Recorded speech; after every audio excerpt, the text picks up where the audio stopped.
Ang mga pananaw, opinyon at pahayag na inilalahad sa programang ito ay tanging sa mga host at panauhin lamang at hindi sumasalamin o kumakatawan sa opisyal na polisiya, posisyon o pagsang-ayon ng network, ng pamunuan nito o ng mga kaugnay nitong organisasyon. Galit daw sa korap na gobyerno pero yung kuryente jumper, hinanakaw sa kapitbahay yan. Ano masasabi nyo sa ganyan? Team Pula! Bakit parang sa maliliit na tao kayo nagagalit? Kung may dapat singirin dito, yung malalaki ang kinamal sa pera ng bayan. Di ba tama ba ako, Team Puti? Puti, puti, puti! Ito ang programang harapan kung lumaban dahil ang tunay na matapang hinaharap ang problema ng face-to-face harapan! Always ready na makinig at mag-advise sa inyo. Narito na ang ating harapang tagapayo. Dapat may fitness goal din tayo sa pag-iisip. Ay, achieve natin sa tulong ni Dr. Camille Garcia. Sabi ni Lord, mahalin ang inyong kapwa. Amen to that! Sagot ni Brother June Bana. Amen! Bono na legal advice, achieve yan dito with Attorney Lorna Capunan. Di mo na kailangan mangaroling kung ikaw naman ay deserving. Balita ko, malaki daw siya magbigay ng aginaldo. Lalo na kapag co-host. We wish you a Merry Christmas sa nag-iisang ate ng masa, Corina Sanchez Rojas!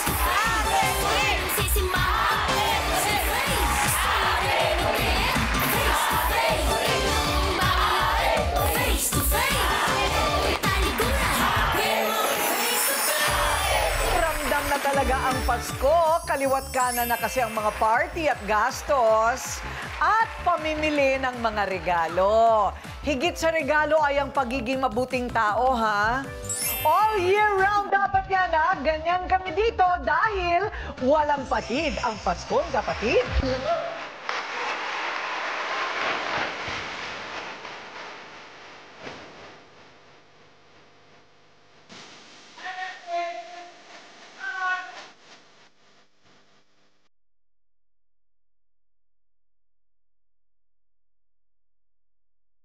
Hey!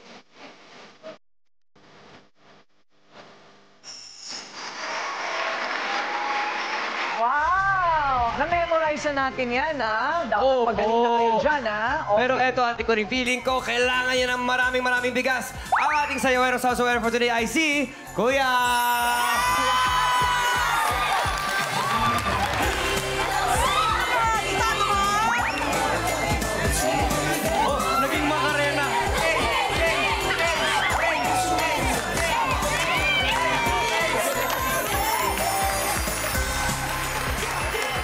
Na-mash up pa, na-mash up.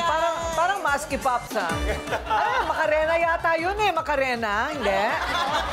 Pasintabi lang, bayolente po ang kwento natin ngayong araw.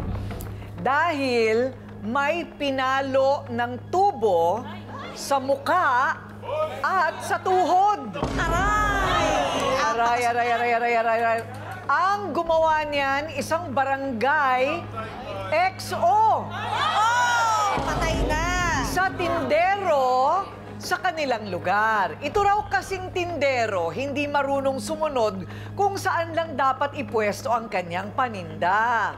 Ngayon sa init naman ng ulo ng barangay, ayan na, may tinamaan ng tubo.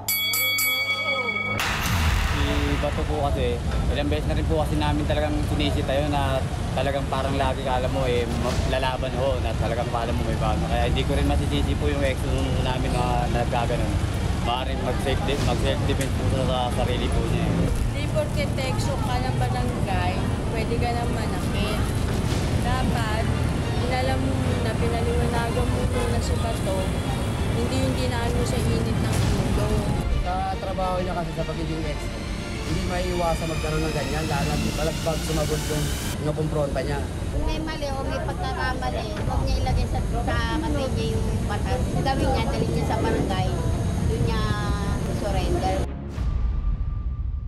Ang pinalo ng tubo at ang barangay XO na gumawa nito. Bato at Anjo, harapan na.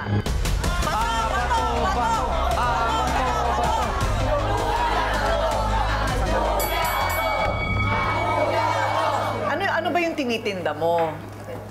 Actually po, nanay ko po yung nagtitinda ng basahan. Ako po, nangangalakal po sa madaling araw. Balik, tinutulungan ko po pagdating ng umaga po. Tinutulungan ko yung nanay ko. Tulad lang pagka umuulan, sinisinip ko po yung basahan at tinda ng nanay ko. Hindi ko naman po alam na nakasagutan nila yung tatay ko dahil may sakit po sa pag-iisip. Sinagot-sigit sila nung gabi na yun. Tapos kinaumagaan, sabi niya, ayaw mo talaga umalis dyan, ah. Ang nakasagutan niya yung tatay mo. Opo. Pero yung tatay mo may konting diferensya sa Opo. pag-iisip. Okay?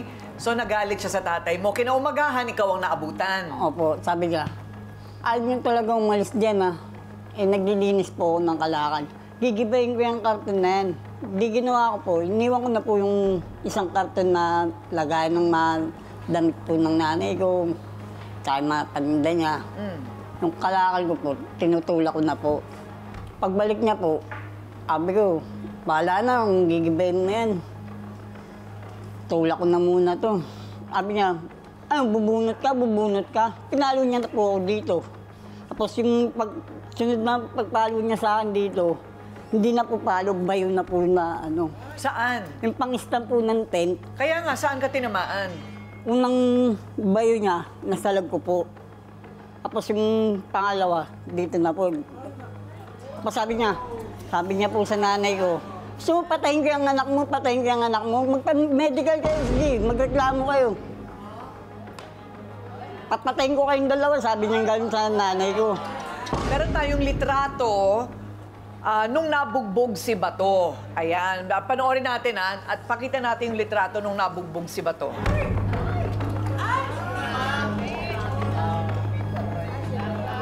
O, ito na yung sinasabi mo na inabot yung mukha mo. Opo.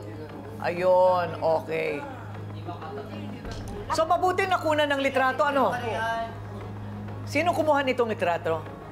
Yung mismong sekretary po nilang babae. So, napa-police report mo na pala. Opo. Frustrated homicide. November 26 lang ito. 2025. Oo. Okay. Ano kaya naman ang panig nitong si Anjo sa nangyaring pananakit na medyo seryoso po ito? Malalaman natin ang depensa ni Anjo sa pagbabalik ng Face to Face Harapan. Face to face, sinong sisimangot? Face to face, sinong ngingiti? Harapin mo face to face.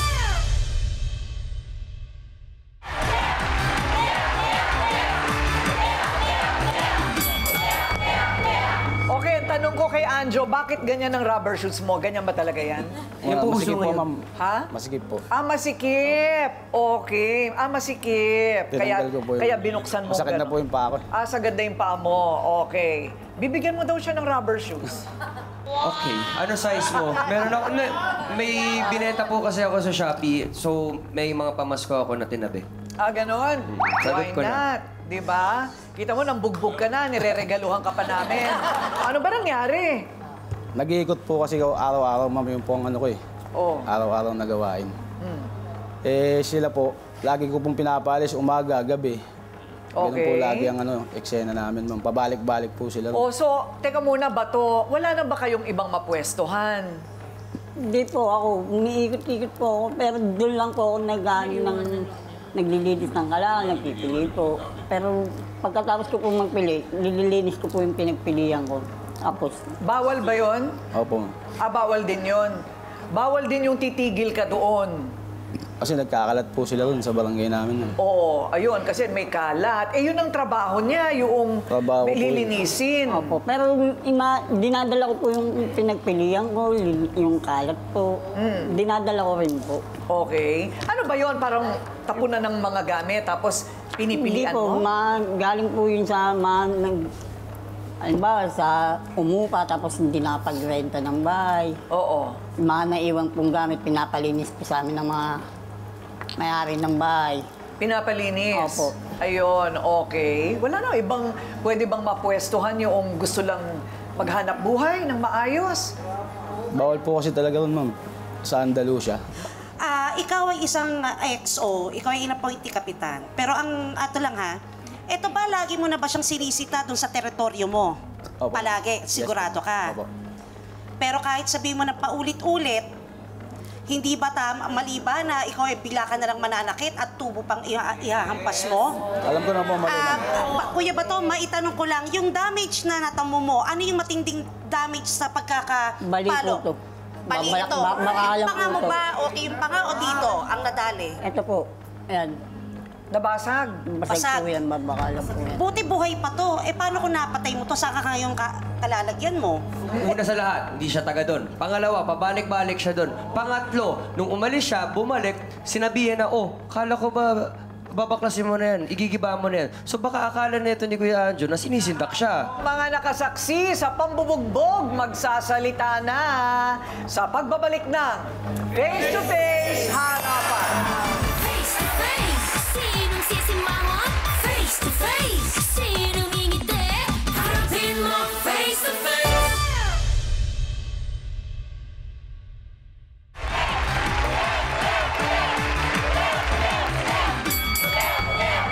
Naku, may mga lumapit din pala sa amin na ibang nabiktima nitong si XO. Natatakot lang humarap. Eh, kasi naman nakakatakot din ang itsura mo. Pero lang pag nakangiti ka. Ayan. Pero nakakatakot, lalo na nahampas ka na ng tubo. So, sinubukan niyang awatin si Anjo sa pambubugbog sa anak niyang si Bato.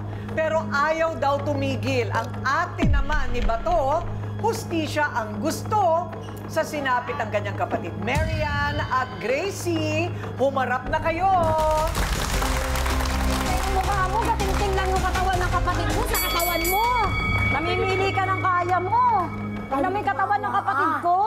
Nakakaway. Marami ka nang ginanyan, pang-anim na yan. Yung iba natatakot dahil baka sa isang winner sila natutulog sila sa bangketa eh.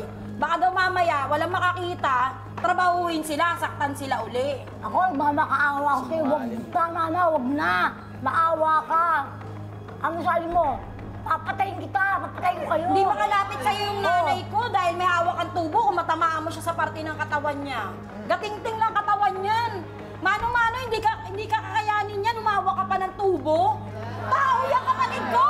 Tao yan, pinisikan mo! Ang laki ng katawan mo, Isang Exo. mali mo lang sa ulo ng kapatid ko, ikamamatay niya yan! Nag-iisa lang yung kapatid ko, lalaki na yan! Sa buhay namin, isa lang yan! Di mo kayang palitan yung buhay niyan! Dapat sininop nyo. Sininop eh! Kagagaling ko Ba't ang nasa trabaho kalsada? nun, Exo, alam mo yan! Pagsisimba kami sa church nun, Pinababayaan sa 11:30, kalsada. alauna church, hinanap Dapat ko ang sininop kapatid nyo ko. kaagad. Ano agad? Wala ka pa rin karapatan! Kaya nasaktan ka Wala agad, sa ano? batas na manakit ka kahit anong tigang barangay official ka, pero ano, ubod ka! Ubod ka! Talaga! Puro kasi nungalingan na Puro kasi sinasabi. sinungaling! Pwede ko legal! Magsisinungaling! Parang lahat akong pinupi! Oo, sinungaling. Hindi lang kaya kapatid ko! Ano CCTV nyo? Pinatay nyo! Oh, Hindi naman ano yan. nabutan ng nanay ko? Karera, pinapanood nyo! Karera sa ano? Ang tibay na! Ito pa, madama! Di ba sabi nyo, lagi nyo nakikita sa CCTV? Bakit nung binugo mo, lumumuha ka CCTV? Exo, nasaan na CCTV? Wala! Totoo na tayo! Wala ka ng CCTV! Barangay official ka! Alam mo yan kung talaga paano mo CCTV namin i-detect! doon, pinakita Wala! namin sa Wala! Pero wala! Tibay na mukha mo! Hindi, nakunan ba o hindi? Sabi nga nila, hindi daw nakukuhanan, pero doon sa place na yun, lagi daw nilang nakikita kapatid ko naglilinis. Bakit nung binugbog mo, Exo? Wala sa yung kopya ng CCTV ng barangay. Anong pinapanood mo kay Exo? Okay, ito naman. May kakampi rin si Anjo.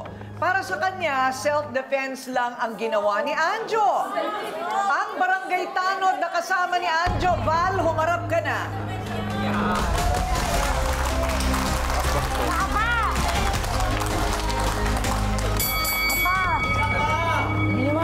Kuya Val, gaano mo nakatagal na kakilala itong si 3 years na po. 3 years. 3 years.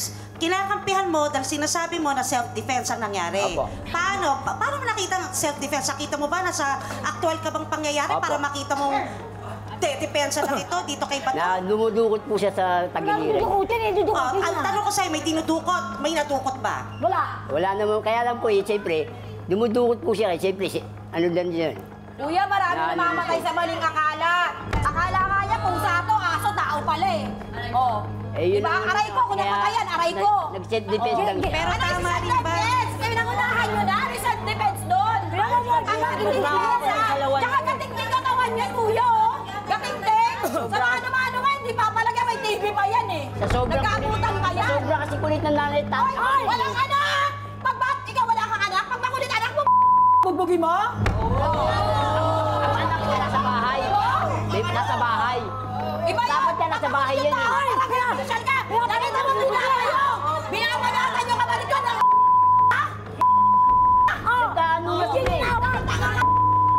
Kuya Val, sinabi ko... Official kahit tanod ka! Pinapanood nyo lang! Malayo ako eh. Pinapanood nyo lang! Kuya Val. Kayo nakapayapaan! Kayo nakalukuhan! Sige ate, pag sinabi mong self-defense, dapat nasaktan na una itong si Anjo para papasok yung self-defense. Hindi pa pwede na ginaganon lang, nakaawa ka na, agad hahatawin mo na. Teka muna, tubo o yantok ang dala niya? Yung yantok lang po. Tubo yan! Doon nga eh! Sinabi na nga sa barangay niyo, tubo eh! Ang dala mo malipis lang eh. Pag nakita ko sa barangay niya, tubo Sa barangay niyo na nga sabi, walang tubo na meron kayo eh. Ang mga deadly weapon, itago nyo lahat yan. Okay, mga sausawera, sa pagbabalik ng Face to Face, harapan. Face to face, sinong sisimangon? Face to face, sinong ngingiti? Harapin mo face to face.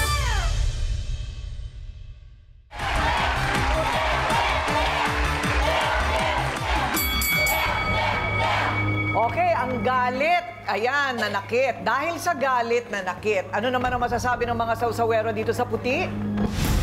Yes, ikaw kuya, go. Ang masasabi ko lang, kahit ganun pa man yung ginawa niya or nagstay siya doon ng paulit-ulit, hindi mo pa rin dapat manakit. Kasi part ka ng barangay official eh. Dapat nga ikaw yung nagbibigay inspirasyon sa kanila na gumawa ng magandang bagay, hindi yung sa inyo pa nagsisimula. Diba? Yung mga gulo, yung peace and order, kailangan sa inyo yun nanggagaling. Eh kaso wala.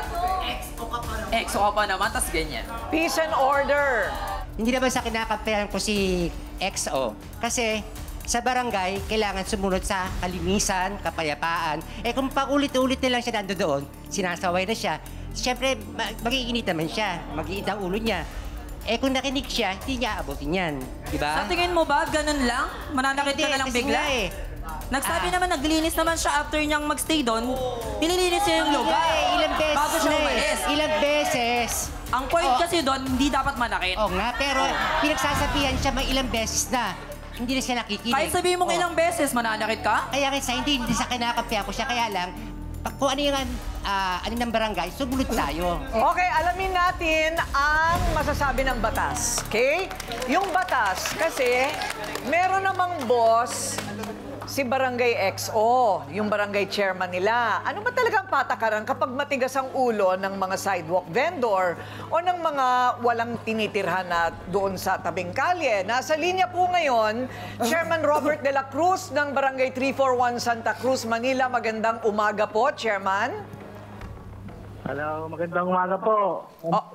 Yes, sir. Pagka ganyan po ba, halimbawa, pabalik-balik po yung mga hindi dapat pumupwesto sa tabing kalye, pero wala namang ginagawang masama kung hindi pumupwesto lang talaga po doon para maglinis, etc. Ano po ang patakaran kapag paulit-ulit? Nire-report namin sa pulis, pinalis naman po sila ng mga pulis, tapos po, mamaya-maya po makikita naman natin, kinabukasan, nandiyan na naman po sila. Hindi, mabalik-balik din po. Okay. Pagka ganun, di pa balik-balik din dapat ang pulis? Di ba, no, sir? Kaya po ma'am kami na lang po, hindi naman po kami kasawang sila, bawalan o pansin sa barangay. Kaya lang po ang ginagawa namin. Pero nakarating na po sa inyo, ito pong nangyari na pambubugbog ni XO Anjo. Opo ma'am, nakarating na po sa... Ako po mismo ang nag-blatter niyan ma'am.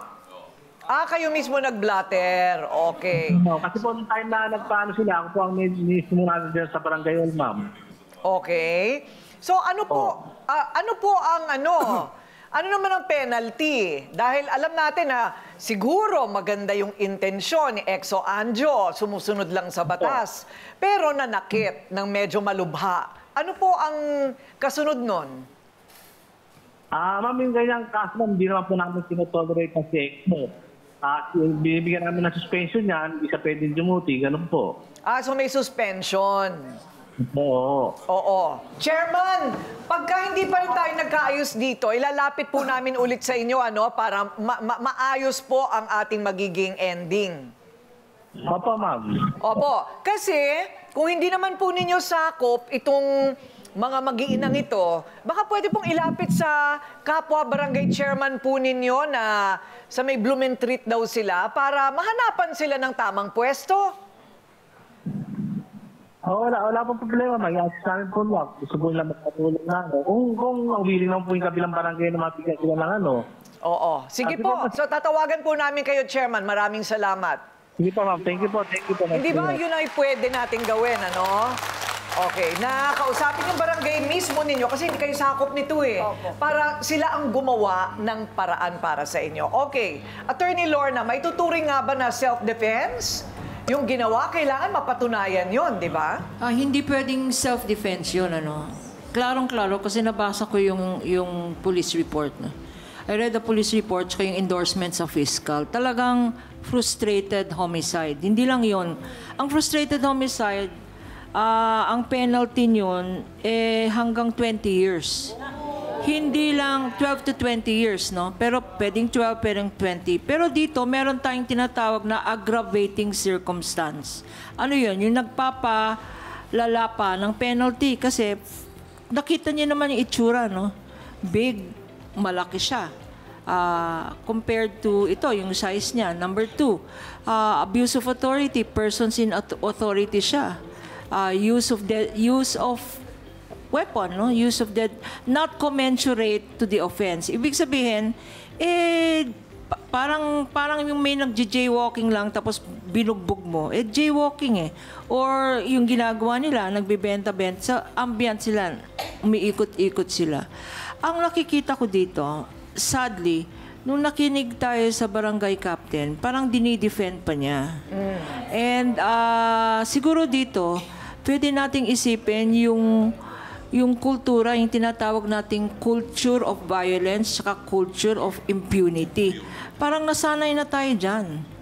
Dapat ang mga barangay officials, responsible yan sa mga under them. Ang tawag dyan command responsibility. Yun. Kailangan maayos yun, Anjo. Kailangan maayos talaga yun. So tatlo yan. Criminal, naka-file na. Administrative, palagay ko yung suspension, slap in the wrist lang yun At civil, pwede ka mag-abla para sa damages sa physical injuries mo, sa trauma mo, sa hindi mo alam, sa medication mo, Hindi lang yan, pati yung nanay mo. Yung nanay mo pwede rin mag-abla kasi worried sila, psychological, etc. So, actual damages at saka moral damages and exemplary damages. Anong ibig sabihin nun? Exemplary, ibig sabihin nun, dapat meron ring damages para hindi sundan ng mga ibang public official o barangay. Okay. Doc Camille, nakaka-apekto ba ang ganitong klaseng insidente sa negatibong pananaw sa mga opisyal? Di ba parang gano'n na rin yun, Parang mas grabe sa Kotong. Oo nga nakakalungkot yan, Ate Corinder, kasi di ba, ito dito natin nakikita yung tinatawag nating the corrupting effect of power. Di ba? Talagang pag nagkaroon ng kahit konting sabihin na natin kapangyarihan, kagaya ng pagiging ex-cop, yun yung nakikita mo, yung they wanted control. So pag nagkaroon ng control, lumalabas yung sabihin natin, yung tinatawag nating sense of entitlement na kailangan sundin niyo ako dahil kasi ex-com ako, di ba? Yung mga ganyan. So dito, nakakalungkot dahil kasi hindi ko naman kasi masasabi, pero certainly ang mga barangay officials, hindi natin alam yung talagang psychological profile nila. Ano ba yung intention nila? Bakit sila naging opisyales ng barangay? Kapangyarihan? Meron ba silang gusto na maging corrupt at alam natin nagsisimula yan sa maliliit sa barangay. At the same time, yung sense of entitlement na palaging sinasabi nila, ex-com ako, barangay captain ako, tanod ako. Di ba yung mga ganong pagkakataon? Siyempre po, kahit na sino naman sa mga constituents, talagang naaapektuhan. Kasi ang feeling natin, lalo tayong naliliit kasi palagi tayong feeling natin pag pumunta tayo sa barangay office nila, parang nanghihingi ka, nanlilimos ka, kahit na ang hinihingi mo lang naman karapatan, hustisya, at the same time, kahit paano, maipaglaban yung mga dapat na meron, di ba? Kaya nga po tayo nahihirapan Ate Coring kasi parang mismo yung barangay, pinagtatakpan yung mga possible na benepisyo natin. Yung mismong barangay, sasabihin ganon, wala ka, hindi ka pa pwede sa listahan na to. So pag yung ganon po talaga, ang hirap pag merong silang control and definitely affected ang mga constituents pagdating sa ganyan. Okay, Brother June, paano ang pagbibigay ng tamang leksyon sa ganito? Ang karahasan ba, kailangan ang katapat karahasan din? Hindi naman. Pero meron tayong batas. Nadidinig natin ngayon, Ate Coring, miski saan ka pumunta, anong sulok man ng Pilipinas, madidinig mo yung due process. Due process. Dapat dumaan tayo sa ganun. Kasi andun ang demokrasya, di ba? Pero hindi ko binibigyan ng justification itong si Bato dahil mali yung ginagawa niya, di ba? Sinabihan na siya mali yung ginagawa. Pero tingnan natin, kaya niya patuloy na ginagawa yun sapagkat wala nang matatakbuhan, wala nang mapupwestuhan, walang nagbibigay ng pwesto sa kanya, di ba? Dito lang siya kumikita. Naghahanap buhay lang ang tinamaan ng kulog. Pag itong mga maliliit na taong ganito, hindi natin tinulungan, tumingin tayo sa taas, ang mga corrupt na mga politiko na bilyon-bilyon ang ninanakaw nasa labas. Ang tagal bago masintensyahan. Di ba? Itong mga naghahanap buhay na ito na mahihirap na dapat sana tinutulungan ng ating pamahalaan, nababasag ang muka. Dahilan sa mga umaabusong government officials na nabigyan lang ng konting ranggo, siya na ang Diyos. I'm sorry, Anjo. Pero iyon ang lumilitaw dahil iyon ang nasa dokumento. Yung ibang sinabi na lang, yung sasabihin ko na sabi na ni attorney at ni doktora, ang sa akin lang ito bunga na naman, Ate Coring, ng isang kahirapan sa Pilipinas. Tayong maliliit, saan pa tayo tatakbo? Kung tayong maliliit ay inaapi rin ng kapwa natin maliit. Salamat po. Salamat po. Ang pangalan po niya ay Bato, pero pati kaya ang puso niya mananatiling matigas pa sa bato dahil sa pananakit ni Anjo o tayo ba ay magkakapatawaran? So malalaman natin yan sa pagbabalik ng Face to Face Harapan. Face to face, sinong sisimangon? Face to face, sinong ngingiti? Harapin mo face to face.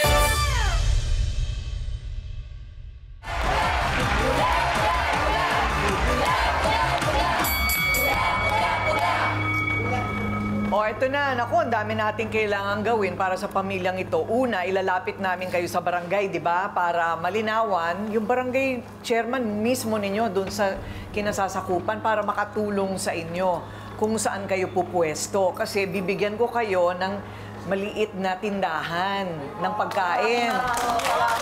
Pagkain. Pansit Bato. Hindi ba? Hindi. Ano to? Mga barbecue, siomay, ganon. Magaling magluto yan, ma'am. Ganon. Hindi, may timpla na to Bibilin mo na lang Tapos kung magaling ka magpaikot, 500 isang araw ang kita mo. Malaki yun. Rolling. Pero doon kayo pumwesto sa hindi bawal, Basta doon lang kayo sa lugar ninyo para hindi na kayo lumalabag din sa batas, hindi ba?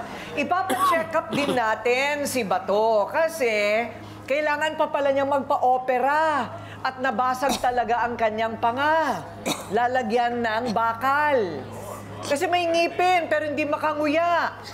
Okay? So, in fairness naman dito kay Anjo, kaya siya humarap sa atin na umaamin, gusto nga niyang humingi ng tulong para dito kay Bato.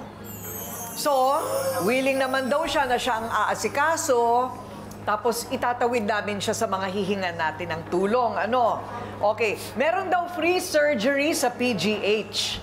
So, itatawid din natin ito sa PGH. Kabuhayan at trabaho, old sitter ka mo. Meron kaming alam na connect na ang gusto talaga nila yung nag-aalaga ng matanda. Okay? So, meron na kayong tinda, meron ka pang trabaho. Okay? At ikaw naman pagagamot natin. Ikaw, wala. Di bahala ng Panginoon sa'yo. Kasi, palagay ko, kung maghahabla ka pa, para saan? I mean, dapat nga siguro, di ba? Pero kaya nyo ba? Kasi kung hindi, magpagamot at kapatawaran ang katapat.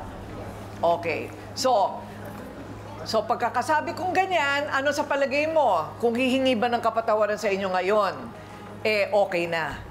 Ako, ma'am, willing naman po may pagtulungan sa kanya sa ano po Pero yung sasampang kaso po kasi, di rin po sigurado kung sasampa ko yung kaso, tutuloy ko yung kaso, magpapiyansa siya.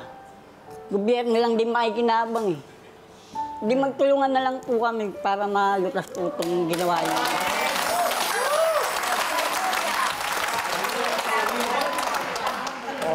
So Anjo, ikaw naman na lumapit kasi ikaw naman ang may kasalanan. O makipagkamayan ka lang naman. Hindi ko sinasadya. Mabaho lang kasi. Kasi hindi po mo nasa katungkulan kayo. Kaya nga kayo naging sa ganyan para sumunod kayo sa inyo, sa inyo nang nakakata sa inyo. Hindi yung patulog-tulog lang pakuya-kuya-kuya lang sa isang tabi. Tapos pag kayo nutusan kayo, magkakalit kayo. Ibang taong mapagbubuntungan nyo. Diba? Tanggapin mo na yung sermon, Anjo. Pasensya ka na. Humingi ako ng patawad sa'yo kung sa nagawa ko. Tawag na muna, may mga anak ka, may anak ako May anak ka rin? Hindi ako gumagawa ng masama Nakakapag-aral ba mga anak?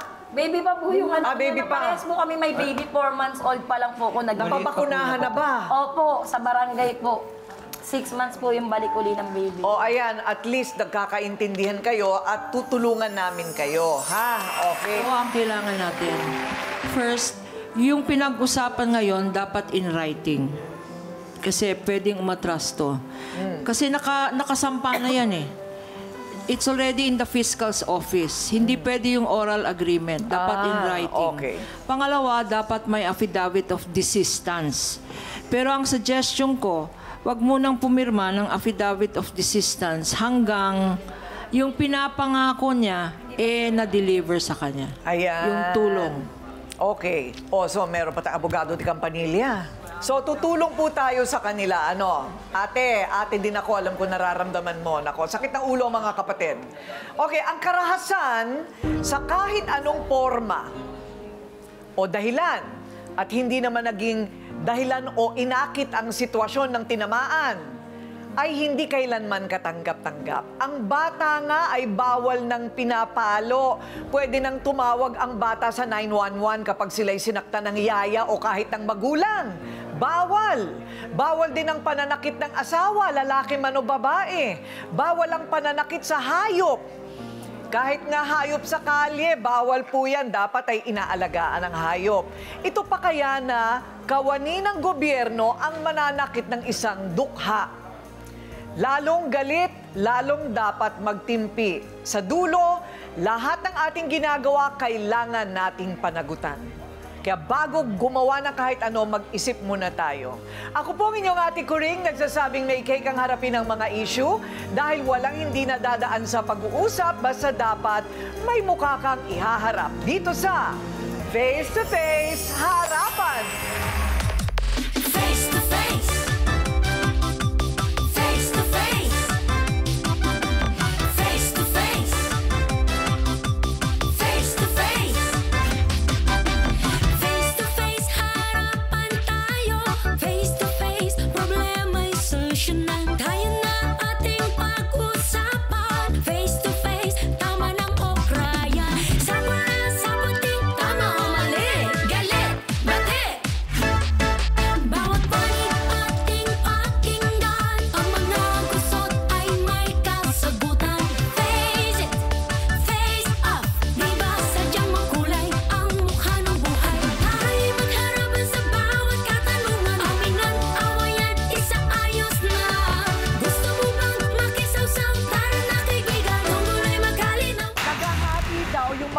sa isang lalaki. Wala. Kwento lang sa akin ng bata. Nakita niya ba kami ng personal? Nakita ko, naghahalika pa sila eh.